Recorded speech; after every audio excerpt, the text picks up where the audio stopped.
Mga kapuso, ito po ang mga ganap na dapat po natin abangan dito lamang po sa My Father's Wife. Nabaril na nga po itong si Susan at nagtagumpay nga po na kunin ng mga pulis. Kasama na rin po itong si Brian at pagbabayaran na nga po nila ang kanilang mga kasamaang ginawa, mga kapuso. Nailigtas naman si Gerald dahil nga po nadala agad ito sa ospital.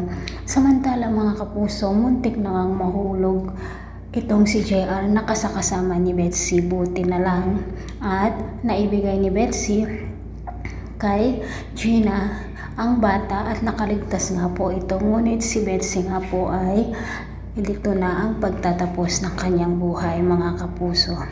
Muli namang nagpakasal sina Gerald at Gina upang sa ganon nga ay magbabago daw ang kanilang pagsasama ngayon, mga kapuso. Tuwang-tuwa naman ang mga pamilya nitong si Gerald dahil nga pong akala nila ay magiging happy ending na nga ang kanilang bubuuing pamilya kasama nitong si Mindy. Masaya naman si Robert dahil nga po makakapiling na niya ang kanyang anak na si JR.